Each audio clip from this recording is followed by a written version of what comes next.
Why we are always disappointed in politicians?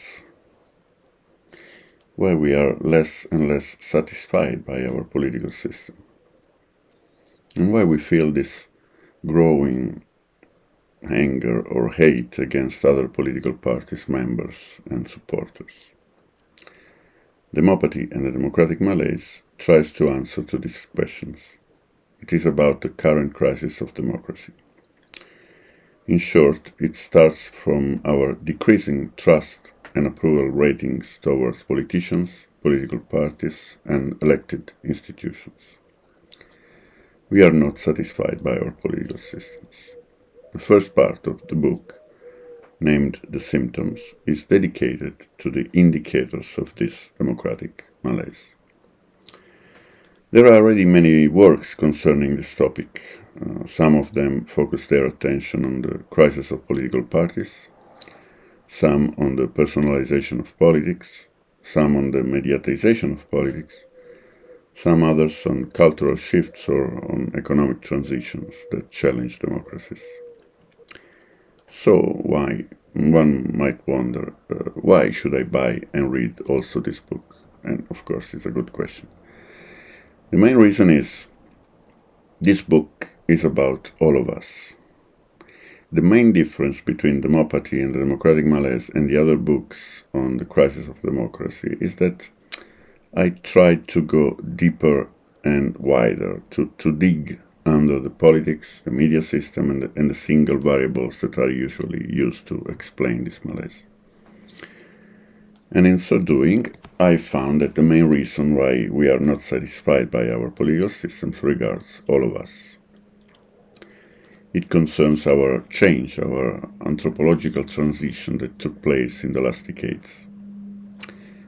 To develop this hypothesis, it is crucial to use a multidisciplinary approach. We live in a global, interconnected, and very complex world. And my opinion is that one cannot explain so much today without merging the knowledge deriving from different disciplines. That's why in this book you can find theories and hypotheses borrowed from political science, sociology, anthropology, psychology, marketing, and media studies.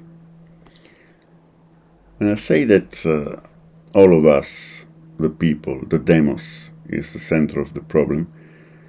This does not mean that, for instance, politics or media systems, the kratos, the power, are not guilty or are not responsible for what is happening in our democracy.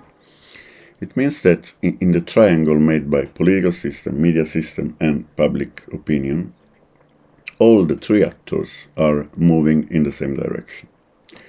And this direction is not healthy for the democratic quality and maybe even for the democratic stability. So which are the main drivers for this new direction? There are many, and they are listed in the diagnostic part of the book, the second part of the book. From the end of meta-narratives, which means the end of great stories, religions, ideologies, which carries along the loss of social meaning, our social disorientation, and the crisis of knowledge and of cognitive authorities.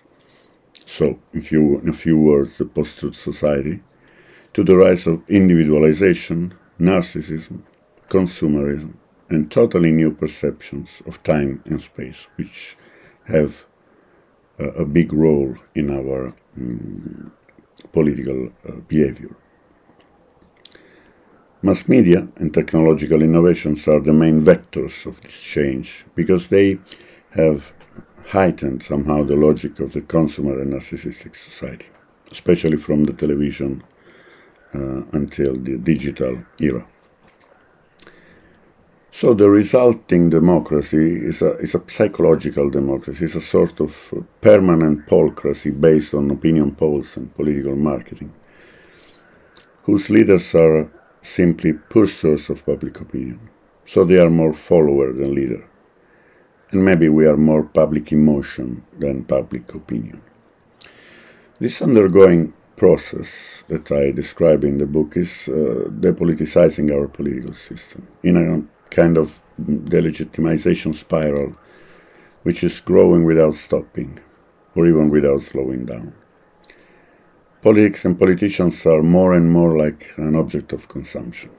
We discard them quickly, waiting for new promises and new emotions used to catch our poorer and poorer attention in a time which is crushed under the weight of the moment. So in a few words, we can say that we are more and more consumer and less citizens, and maybe that's the problem. We live in democracies which are individualized, polarized by our groupist tendency, but also by algorithm and web. Democracies which are centered on the three I, instincts, and imaginary. Is there a way out? Can we save democracy, or at least can we improve its quality or our satisfaction? In the last part of the book, named The Therapy, I try to say something on that. But I don't want to anticipate the ending of the book. It's not a novel, of course, I know. But I like to believe that it will be a pleasant reading for all of you. So I won't say anything about the happy ending, who knows.